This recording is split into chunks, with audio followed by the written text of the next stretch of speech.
Hey, Colin here.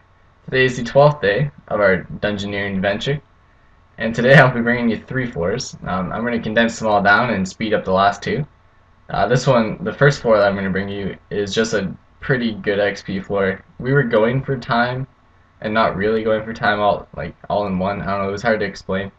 I think the intent was to go for time, but some of us decided to serve prod, including myself. So the floor is not super interesting, so I'm pretty much going to cut most of it out. The main point of putting this floor up was because I wanted to talk about the Warp's Galuga boss. It was told to me last time when I posted a video of me doing this boss that you could prayer switch it like Jad. So I gave it a shot, and we're going to watch it right now. So the basic concept is that it can range or it can melee, and I start praying mage because I'm that great.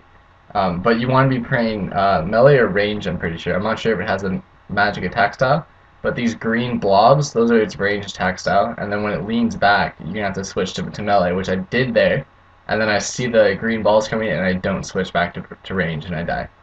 Um, I'm going to have to practice that a lot more before I'm comfortable enough putting up a guide. However, it didn't seem like awful. I'm not sure if it has a magic attack style as well. I'll have to figure that out later on, but that was my first attempt at it. So this floor ended up being 22 minutes, and I got 90k XP, so multiply that by 3, and you're looking at like 240k XP an hour doing those floors, which was good. Of course, that was lucky because Wizard was suiciding these floors for us, just because I guess he was going for good times, and he was helping out Woozy. So big thanks to Wizard for helping us out here. He did a great job 95% of the time. Like, I don't think I even found a... We'll see if I can find something to pick on him for. But I think he did a pretty solid job. As you see, I still have my hood, but that's no more.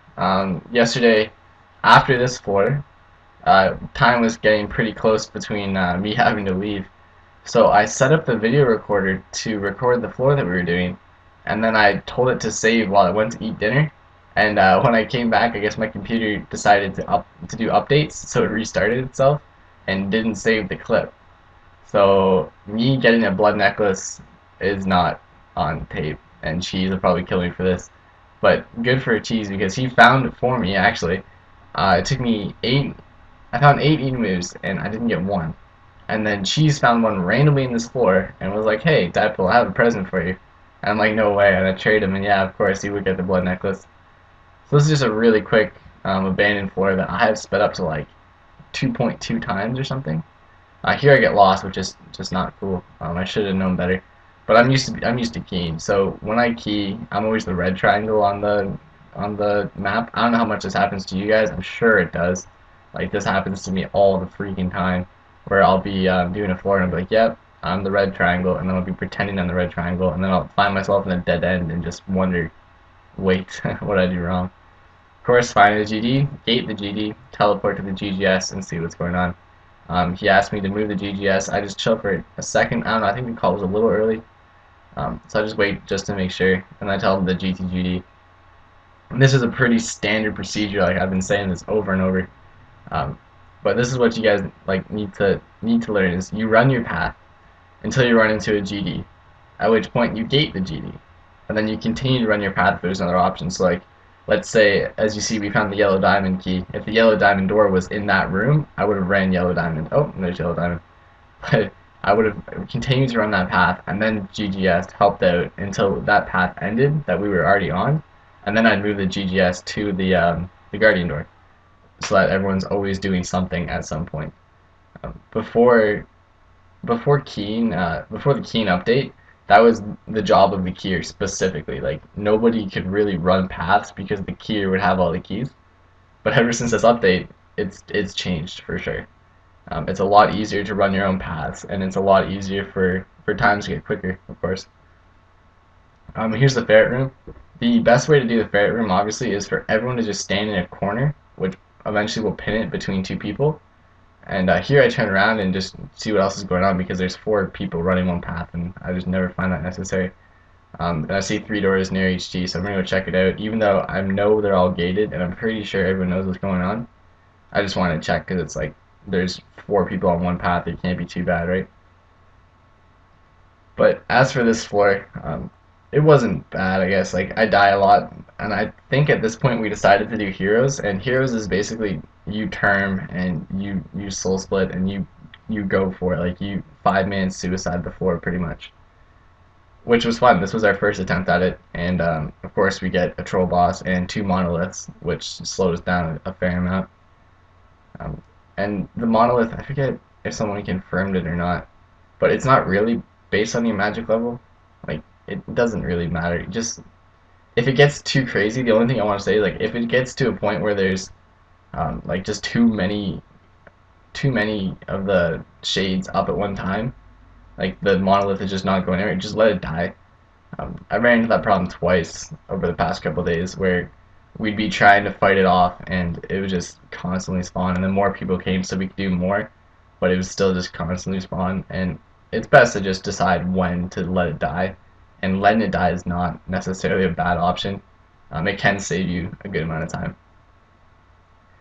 Here we get screwed with 105 Herbal Door, which brings me to a good point. Actually, I was doing a warp floor yesterday. Oh, it was no cult, and I ran into it's the room with 3 statues in it, and then one of the people won't have a bow or a staff or a sword, and it was an 102 crafting door.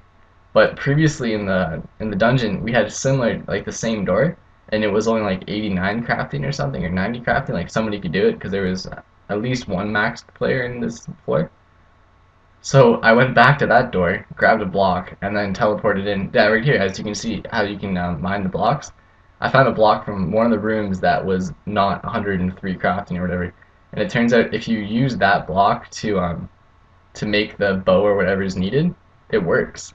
So you don't have to make the potion for it if you can get a resource from the other room. This also works for like the grappling hook room kind of thing, where you have to smith a hook and then make a rope. If one of them ends up being a troll door and there's another one in the floor already, then you can you can very easily just grab it, like make 2. You always want to make 2. That's the easiest way to put it.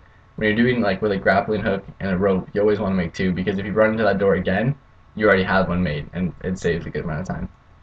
This boss sucks. It added a ton of time to our floor. When you're trying to go for time, this is not the boss you want to run into. You can't pray at all. If you pray, he will heal, so make sure when you're killing this boss to have all your prayers off. Can't stress that enough. Because all it takes is one person. It's this boss and the YK boss. All it takes is one person to screw it up, and then the whole floor is just shot. Last night, I was PM'd by Frankie, I believe was the account name, to go give him a hand, and I was pleasantly just surprised to find him at like 52 Dungeoneering or so. And well, okay, let's just talk about this first. So it was a 14-minute floor, which is the second fastest floor I've ever been in, which is good. It's not, I wish it was 13, but that's all we can do. So we come out and we start to go again, and we're gonna watch this floor through. Back to my story. Last night, Frankie PM'd me and asked me to give him a hand. So I think all he wanted was like a Gorgonite plate body or whatever. I have no problem. So I said, sure, whatever. I'll come help you out. And when I got there, I found him using a Gorgonite rapier. So I thought I'd talk about like just your basic setup. When you want to have your ring on Berserker, that's kind of key. As you see there, it's like a brighter red. You can buy as many tiers as you want, but it only increases by 1% of damage, which is good, like if you have the tokens to spare. But if you don't worry about it, because going from 0% to 10% takes like 100 tokens or something like really small. But you want to be on that for sure. I also have, as you see here, I just quick switched to T8 Blazer. I haven't paid for the rest of it, and I'm not sure if there's any other better one, but I like Blazer. It hits pretty hard. So yeah, the ring setup's important. If you don't have any setup on your ring at all, then you want to look into it and figure something out, because it'll help you a ton. You want a 2-hand sword, unless you're a strength pure, in which case you should have them all. But if you're not a strength pure and you're like 60, 70 attack, you want to be using a 2-hand sword. As you can see, everyone in this floor is using a 2-hand, whether it's Prometheum or Primal, which is only dependent on your Dungeoneering level. You get Primal at 113. but you want to be using a two-handed sword for sure. When you hit level 50, you get your second, and that's why I was helping a Frankie because he was 52 and he wanted a Gorgonite plate body, which is fine. The highest level plate body will work. I'm wearing a primal right now because it's a pretty solid. It's good, and of course it's a seeker, not a soul gazer, which sucks. But I'm wearing a primal plate body, which is great defense, and I recommend using the plate body if you have a second bind available. Unless you run into like a hex or a blood necklace or something, like you can do different variations once you're 100 plus. But at Frankie's level, it was beneficial for him to have a plate body. So we made a plate body, we switched him to a two-hand, and then I told him you're gonna want to look for a hood for sure.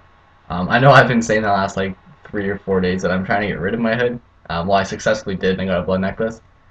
However, when you're level 50, going to world 77 for the first couple times, a hood's gonna save you a lot of deaths. And the thing with Dungeoneering is you want to get out of that lower tier of people as quickly as you can, because you need to think of Dungeoneering as having a lifespan. People who are really good at Dungeoneering already have 200 mil. Now I'm not saying that all the good people are gone from Dungeoneering, and that's kind of why I'm having this channel, is because I want to try to make myself, for starters, be a better Dungeoneer and help everyone else get up to a higher level as well. Because I don't think Dungeoneering needs to necessarily die, but if you look at people who already have 200 mil Dungeoneering XP, they were really good at the skill, and they don't do it anymore. So the quality of people, like the upper like portion of the Dungeoneers are kind of like gone. So now the people who are a little slower are starting to get that amount of XP, right? So you gotta think that like it's running through its lifespan, and we need people like in World 77. If people who come from World 77 to World 67 are good, then World 67 is gonna hold its standard. But if that person who like soloed all the way to 99 and is terrible at larges goes to World 67, it's just gonna bring the tier of it down. So to keep Dungeoneering interesting, people need to like progressively get better and realize that like the longer you wait at a lower level to get to a higher level of Dungeoneering, the worse it's going to be, because you're either going to be with new people or you're going to be with people who have been there a long time, and they've been there a long time because they're not good at it. So best of luck to everyone who's like level 50, level 60 Dungeoneering and trying to get up there. It's not going to be fun. Like 60 to 70 was probably one of the worst experiences in Dungeoneering for me.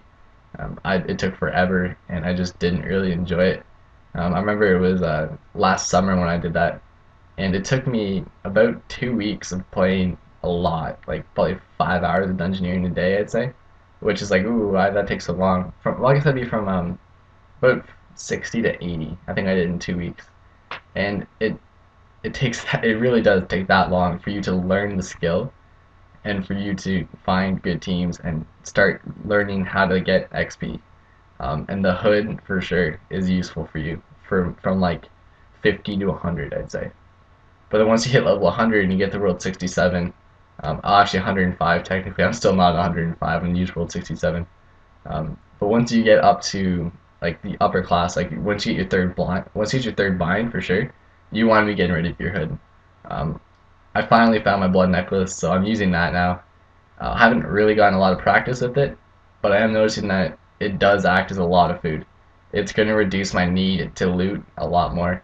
And on the upper level floors, like occults and warps, there's a mage in almost every room anyways. So as soon as you get in, your hood's abilities are gone, and you're just like, it's useless, right? I'm still working at ranging and Slayer to try and get a Hex Hunter bow eventually, because they're fantastic. I ran into a Necrolord with 2 people with hexes, and it was a joke. They just ripped through the Necrolord. So of course, let's just go back to the floor because it's just finishing up now. Everyone did their job fantastically. I have no complaints. I have nothing really to criticize or talk about. We finished the floor, and we're gonna see the time here. This is the fastest floor I've ever been in. I guess technically I wasn't keying it, but still. 12 minutes and 59 seconds, only 4 deaths, and like 12%. So thanks for everyone who was involved, and thanks for watching.